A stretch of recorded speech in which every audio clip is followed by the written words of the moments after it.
নমস্কার, আমি অন্বেষা। গয়েশপুর নেতাজি বিদ্যা মন্দিরের তরফ থেকে আজকের ভিডিওটা ক্লাস 11দের জন্য। আমি গত ভিডিওতে তোমাদেরকে বলেছিলাম আরশোলার সম্পর্কে, আর আজকে আরশোলার পৌষ্টিকতন্ত্র সম্পর্কে আমরা জানবো।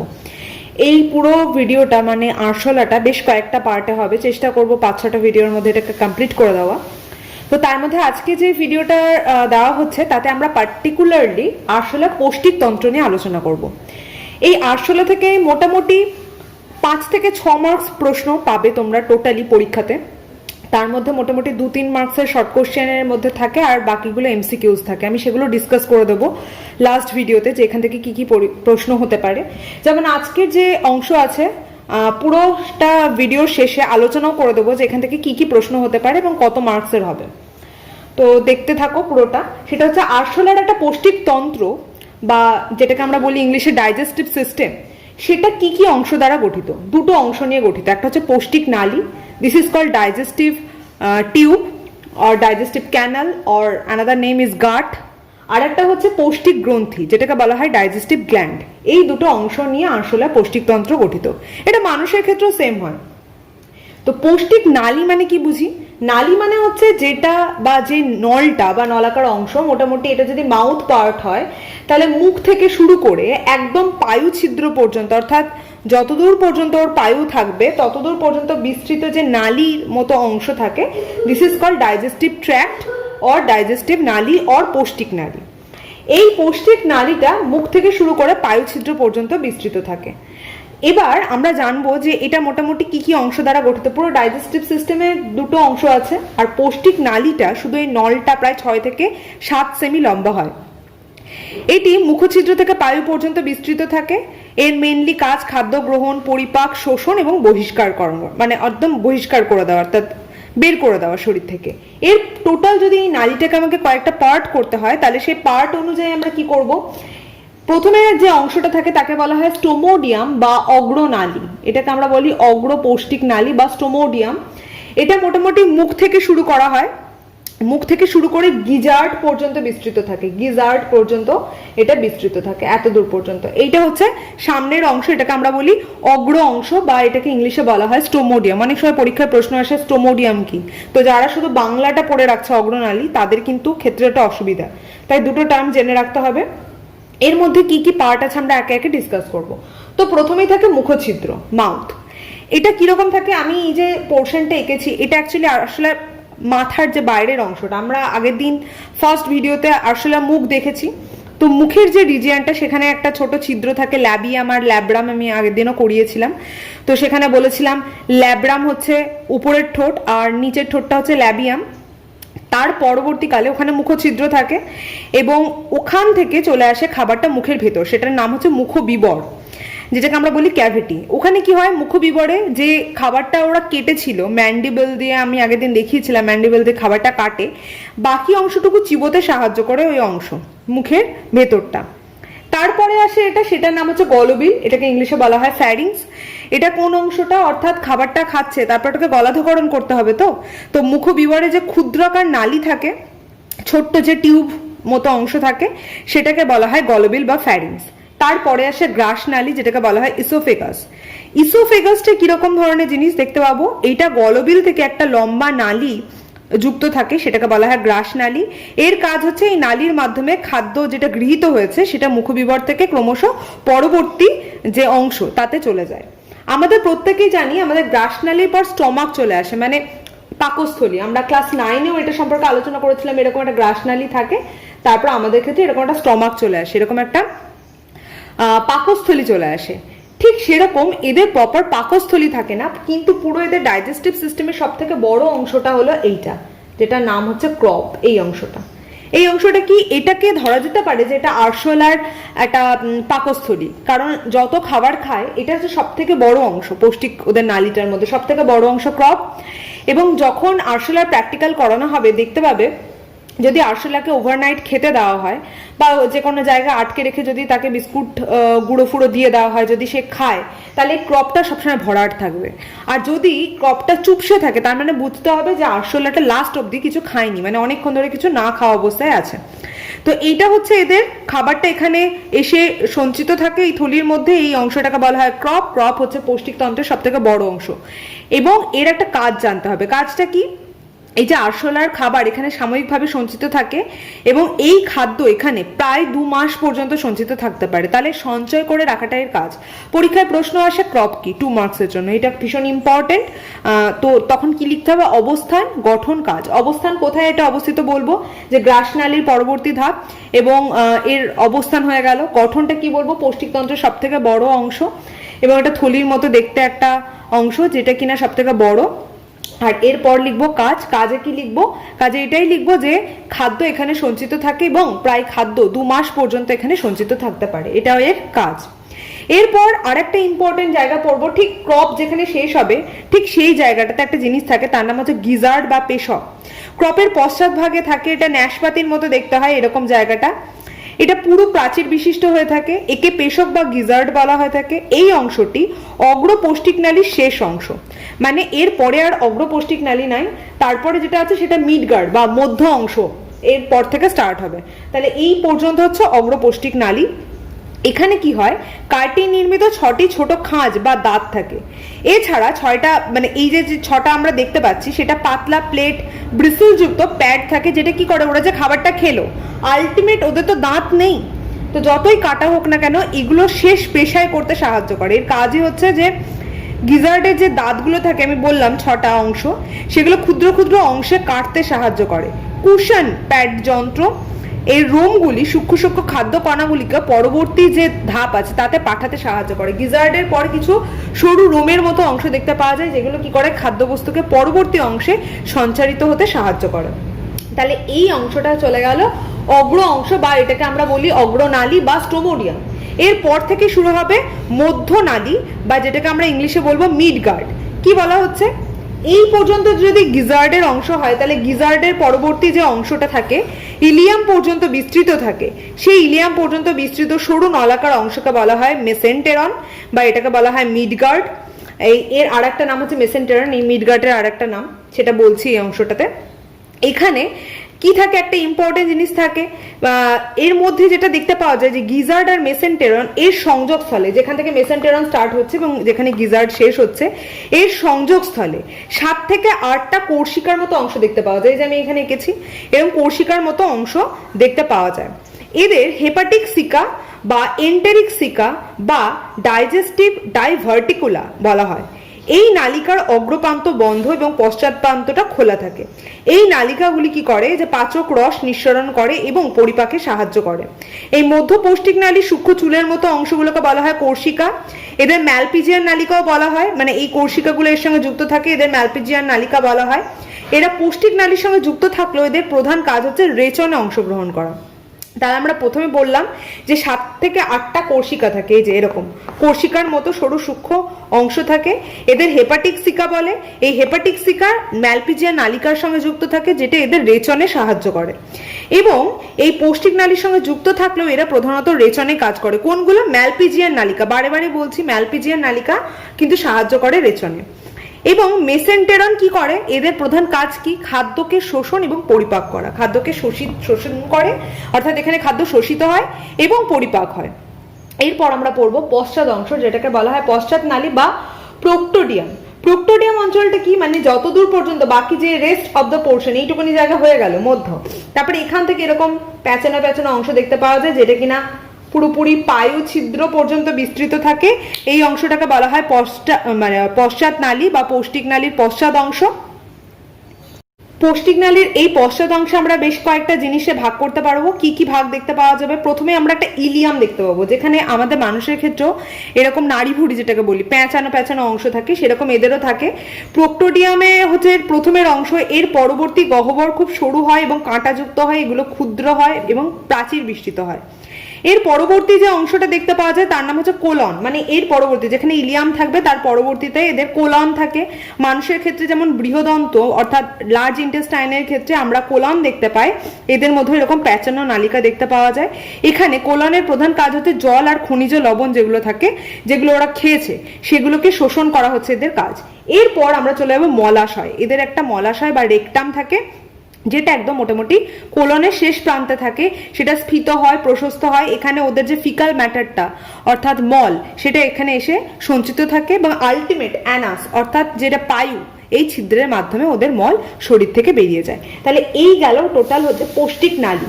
আমরা আবার একবার সাম আপ করে দিচ্ছি পৌষ্টিক নালীটাকে কিভাবে ভাগ করলাম। তিনটে অংশ ভাগ করেছি। প্রথমের অংশটাকে বলছি স্টোমোডিয়াম, যেটা কিনা মুখ থেকে শুরু করে গিজার্ড পর্যন্ত বিস্তৃত। তারপরে মিডগার্ড অর্থাৎ মেসেন্টেরন, যে জায়গাটা আমাদের মোটামুটি দেখতে পাওয়া যায় গিজার্ডের পরবর্তী থেকে খুব কম অংশ জুড়ে হেপাটিক সিকা নিয়ে গঠিত, এবং এখানে অনেকগুলো 5 থেকে 7টা সরু সরু কৌশিকা দেখতে পাওয়া যায়, যেগুলো কিনা আলটিমেট ম্যালপিজিয়ান নালিকার সঙ্গে যুক্ত হয়েছে। তার পরবর্তী অংশটাকে বলা হয় পশ্চাৎ নালী বা প্রোক্টোডিয়াম, যেখানে আমরা কি কি অংশ দেখতে পেয়েছি। এক, ইলিয়াম, একবার বলে দিই বুঝতে সুবিধা হবে। তারপরে বলেছি কোলন, তারপরে বলেছি মলাশয়, আর লাস্টের অংশটার নাম বলেছি পায়ু বা পায়ু ছিদ্র যেটাকে বলি। এই অংশ দিয়ে পুরো অংশটা গঠিত, যেখানে আমরা স্টোমোডিয়ামে পড়লাম যে অনেকগুলো অংশ থাকে, পশ্চাৎ পার্টও বেশ কয়েকটা অংশ থাকে, কিন্তু মিড রিজিয়নটা খুব কম থাকে। সেখানে প্রত্যেকটার ক্ষেত্রে অবস্থান এবং কাজ আলাদা আলাদা করে জানতে হবে। এরপর আমরা যেটা নিয়ে ডিসকাস করব সেটা হচ্ছে পৌষ্টিক গ্রন্থি, কারণ পৌষ্টিক নালী রিলেটেড কোশ্চেন আমাদের বোঝা হয়ে গেল। এখান থেকে 3টে কোশ্চেন 2 মার্কসের দেয় অল্টারনেটিভ ওয়েতে। 1 নম্বর প্রশ্ন দেয় গিজার্ড কি, 2 মার্কসের, তার অবস্থান গঠন কাজ লিখতে হবে এবং একটা ছবি দিতে পারলে ভালো হয়। তারপর হেপাটিক সিকা কি, এটা একটা প্রশ্ন দেয়। আর একটা দেয় ক্রপ কি। এই 3টে খুব ইম্পর্টেন্ট ফর 2 মার্কস, এই 3টে এখান থেকে আসতে পারে প্রশ্ন। এরপর আমরা যাব পৌষ্টিক গ্রন্থি সম্পর্কে। আমরা যেটা নিয়ে ডিসকাস করব পৌষ্টিক গ্রন্থি। তো আসলে পৌষ্টিক গ্রন্থিকে মেনলি 3টে ভাগে ভাগ করা হয়। একটা হচ্ছে লালা গ্রন্থি, এটা বেশ ইম্পর্টেন্ট। একটা হচ্ছে হেপাটিক সিকা, আর একটা হচ্ছে মধ্য পৌষ্টিক নালীর আবরণী। তো প্রথমে আমরা লালা গ্রন্থি সম্পর্কে পড়বো। লালা গ্রন্থি আসলে এখানে যেটা করতে হবে যে এখান থেকে একটা এমসিকিউজ দেয় যে আরশোলার কজোড়া লালা গ্রন্থি আছে। আসলে অ্যাকচুয়ালি 1 জোড়া লালা গ্রন্থি, 1 জোড়া লালাধার বক্ষ গহ্বরে ক্রপের উপরে দিকে অবস্থিত। অর্থাৎ যদি আমরা যখন ক্রপটা দেখেছিলাম এরকম টাইপের হয়।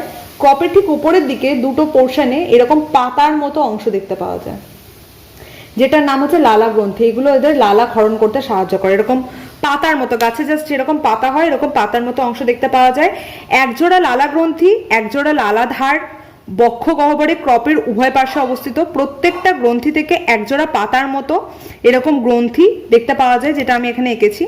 এবং লালা গ্রন্থির প্রত্যেকটি খণ্ড ক্ষরণকারী অ্যাসিনাই দ্বারা তৈরি হয়। অ্যাসিনাই হচ্ছে একটা অংশ, অ্যাসিনাই দ্বারা তৈরি হয়, যা দুটো ধরনের কোষ দ্বারা সৃষ্টি হয়। একটা হচ্ছে ক্ষরণকারী দানা সমৃদ্ধ কোষ, আর একটা হচ্ছে মানে দানা সমৃদ্ধ মানে হচ্ছে গ্র্যানুলার, অর্থাৎ দানা দ্বারা তৈরি হয় গ্র্যানুলার সেল। আর একটা হচ্ছে অন্তঃকোষীয় নালী, অসংখ্য এখানে মাইক্রোভিল্লি অবস্থিত থাকে, যেটা কোথায় থাকে, স্যালাইভারি গ্ল্যান্ড বা লালা গ্রন্থির মধ্যে থাকে। তো লালা গ্রন্থি কাদের মধ্যে দেখতে পাওয়া যায়, ঠিক ক্রপের ঠিক উপরের দিকে দেখতে পাওয়া যায়। 1 জোড়া থাকে, ইংলিশে এটাকে বলা হয় স্যালাইভারি গ্ল্যান্ড। এখানে 2 ধরনের সেল আমরা দেখতে পাবো, একটা ক্ষরণকারী যেটাকে আমরা বলছি secretory cell, that is granular in structure, means এটা এর মধ্যে ছোট ছোট দানা দেখতে পাওয়া যাবে। আর একটা অংশ যেটা থাকে সেটাকে বলা হয় অন্তঃকোষীয় নালী, অর্থাৎ অনেক ইন্ট্রাভেনাস টিউবস বা ক্যানেলস এগুলো এর মধ্যে দেখতে পাওয়া যায়। এটা কি করে, এখান থেকে লালারস ক্ষরিত হয়, যেটা খাদ্যকে পাচিত করতে সাহায্য করে। অ্যাকচুয়ালি এর মধ্যে অনেক অ্যামাইলেজ পাওয়া যায়, অ্যামাইলেজ উৎসেচক এর মধ্যে দেখতে পাওয়া যায়। এর পরের অংশের নাম হচ্ছে হেপাটিক সিকা। পরীক্ষাতে ভীষণ প্রশ্ন আসে, এটা 1 মার্কসে ইসিকিউতেও আসে বা 2 মার্কস অনেক সময় দিয়ে দেয়। তো এটা কি, এদের বদ্ধ প্রান্ত হিমোসিলে অবস্থিত। হিমোসিল কি, হিমোসিল হচ্ছে আরশোলার বডিতে একটা ক্যাভিটি থাকে, পুরো এই যে পৌষ্টিক তন্ত্র বলো বা যে কোনো সিস্টেম যে গর্তটার মধ্যে অবস্থিত, গর্তটাকে বলা হয় হিমোসিল। আমি একটুখানি বলে দিই, হিমোসিল, সিল কথার মানেই হচ্ছে গহ্বর, আর হিম কথার মানে হচ্ছে রক্ত। অ্যাকচুয়ালি যেখানে ওদের ব্লাড কন্টেন্টটা থাকে তাকেই আমরা বলি হিমোসিল, কিন্তু এখানে এই পুরো ডাইজেস্টিভ সিস্টেমটাও তো আরশোলার দেহে একটা গহ্বরেই অবস্থিত, তো সেইটাকে বলা হয় হিমোসিল। হিমোসিল গহ্বরেদেরকে দেখতে পাওয়া যায়। এগুলো থেকে মেনলি কি হয়, এই হেপাটিক সিকা থেকে বিভিন্ন পাচিত রস বের হয়। এটা মেসেন্টেরন বা মিডগার্ড অঞ্চলে এদেরকে দেখতে পাওয়া যায় এবং এটা আলটিমেট পৌষ্টিক নালীর মাধ্যমে বেরিয়ে আসে। তারপরে হচ্ছে যে মধ্য পৌষ্টিক নালীর অন্ত আবরণী, এই আবরণীটি গ্রন্থিময় হয়, অর্থাৎ গ্র্যানুলার সেল থাকে, এখানে গ্র্যানুলার এপিথেলিয়াম লেয়ার থাকে এবং এখান থেকে পাচক রস অর্থাৎ ডাইজেস্টিভ ফ্লুইড এখান থেকে খরিত হয়। তাহলে এদের তিনটে পৌষ্টিক নালী দেখলাম, এক লালা গ্রন্থি, দুই হেপাটিক সিকা, আর তিন হচ্ছে মধ্য পৌষ্টিক নালীর আবরণী। এইটুকুনি দেখে বুঝতেই পারছো যা কিছু পাচিত হওয়ার অর্থাৎ কোনো খাবার পরিপাক হওয়ার সেই ঘটনাটা কিন্তু অগ্র আর মধ্য অঞ্চলেই ঘটে। এই হেপাটিক সিকা এবং মধ্য পৌষ্টিক নালীর আবরণী এই দুটোই হচ্ছে মিডগার্টে হয়, আর লালা গ্রন্থিটা থাকে সামনের দিকটাতে অর্থাৎ ওই উপরের দিকটাতে, যতদূর পর্যন্ত ক্রপ থাকে ততদূর অঞ্চলে দেখতে পাওয়া যায়।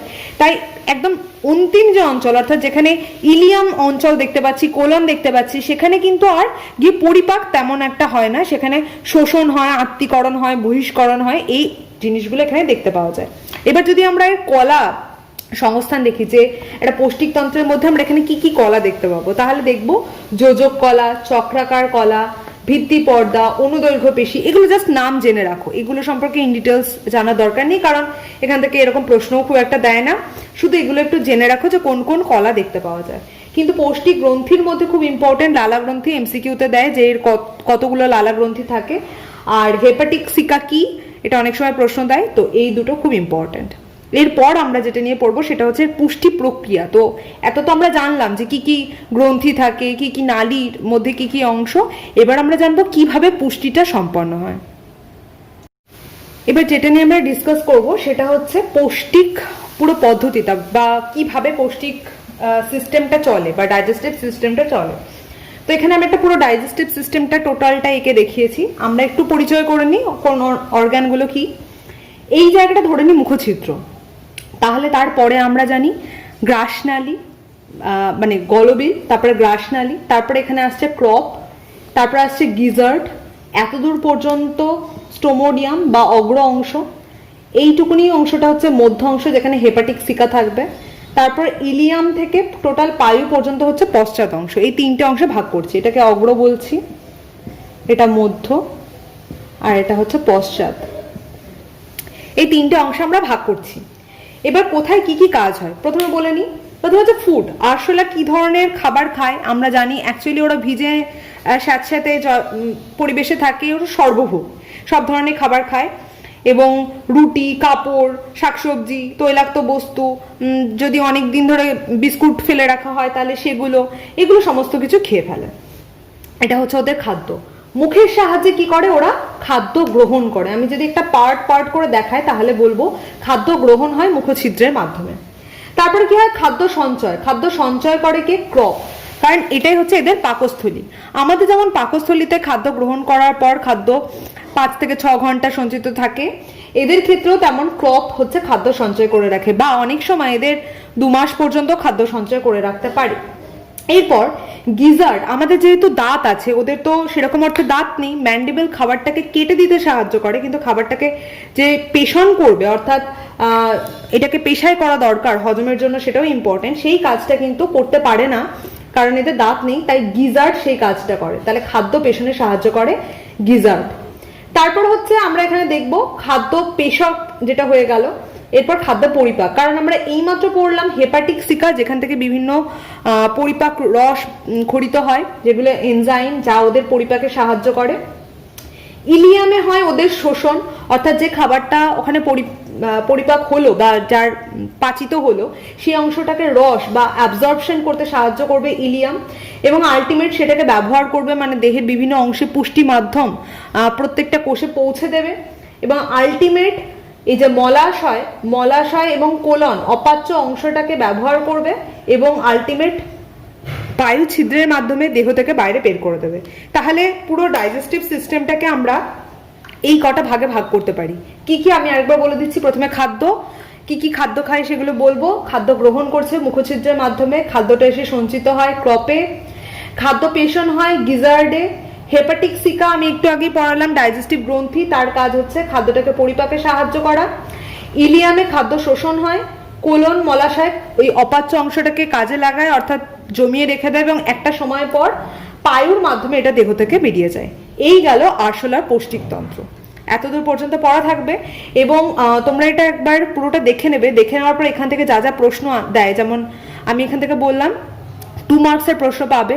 ক্রপ, গিজার্ড, হেপাটিক্সিকা কি, এগুলো সমস্ত দিয়ে দেয়। আর আরশোলা লালা গ্রন্থি সম্পর্কে টিকা লেখা অনেক সময় দেয়, বা এমসিকিউতে দিয়ে দেয় যে আরশোলা কতগুলো লালা গ্রন্থি থাকে। আরশোলার পৌষ্টিকতন্ত্র দেখাও বা কিভাবে পুষ্টি পদ্ধতি ঘটে সেটা দেখাও, এটা অনেক সময় 2-3 মার্কসে দিয়ে দেয়। তখন এই পুরো জিনিসটা বলতে হবে। Thank you.